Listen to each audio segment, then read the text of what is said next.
Hello guys, pag-usapan lang natin ang breaking news. May pasabog nga naman kasi ang balibalita at exclusive na pinag-uusapan ngayon. More successful career and business for DJ. Hoping na mahanap na din niya ng the one niya. Everyone deserve to be happy. DJ deserve to be happy.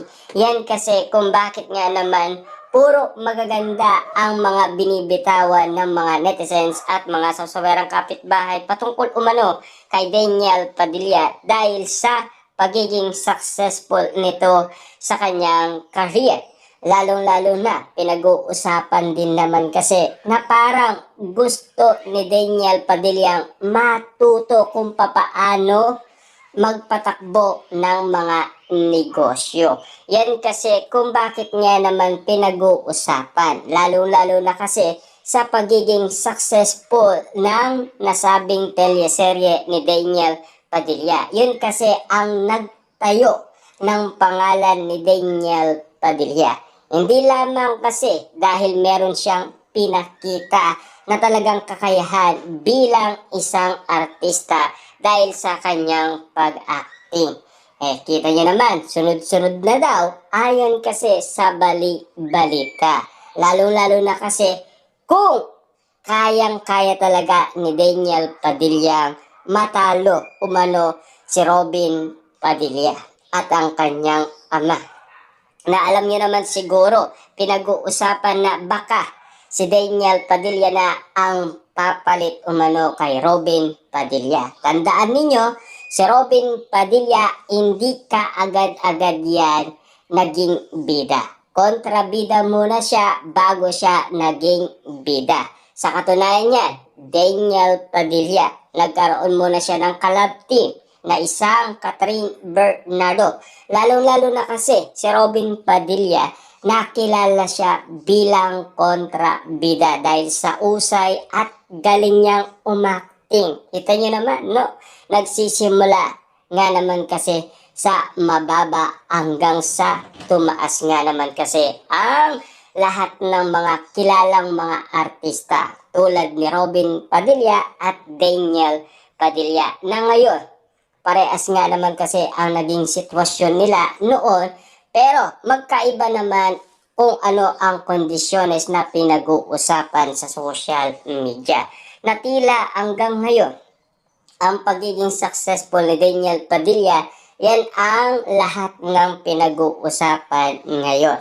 Marami nga naman kasi ang gulat na gulat sa lahat ng pinakita ni Daniel Padilla. Lalong-lalo na ang patuloy na advocacy ng Katniel, pinagpapatuloy pa rin ni Daniel Padilla. Ibig sabihin, nandoon pa rin ang puso niya. Ibig sabihin, hanggang ngayon, feeling ni Daniel Padilla, kasama niya pa rin si Catherine Bernardo kahit na iwalay na sila. Kahit iwalay na sila, nagsiselos pa rin si Catherine Bernardo sa mga babaeng naililing umano kay Daniel Padilla. Kahit naman si Daniel Padilla, nagselos din naman siya noon kay Alden Richard. Papaano kaya kung si Mayor Mark Alcala ay pinagselosan din ba ni Daniel Padilla? Yan ang mga magandang katanungan patungkol umano sa lahat ng mga kumakalat ngayon sa social media. Lalo-lalo na kasi nakapagbitaw na ng mga salita si Daniel Padilla. Hindi lang naman isang beses, kundi 2 beses pa.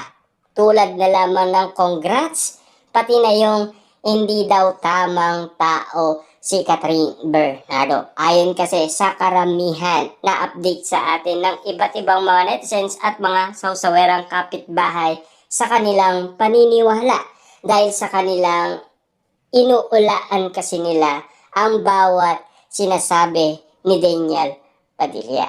Siyempre, alam niyo naman, hanggat walang resibong lumilitaw, hindi kasi sila maniniwala. Sa katunayan niyan, nais muna nilang patunayan na sana magkaroon na ng resibo para maging katotohanan ang sinasabi ni Daniel Padilla na congrats patungkol umano kay Catherine Bernardo at Mayor Mark Alcala. Yan kasi ang mga updated sa atin ng balita na kumakalat at pinagkakaguluhan, pinag-uusapan at pinagpepestaan hanggang ngayon. Hindi matigil-tigil kasi ang isyu at intriga.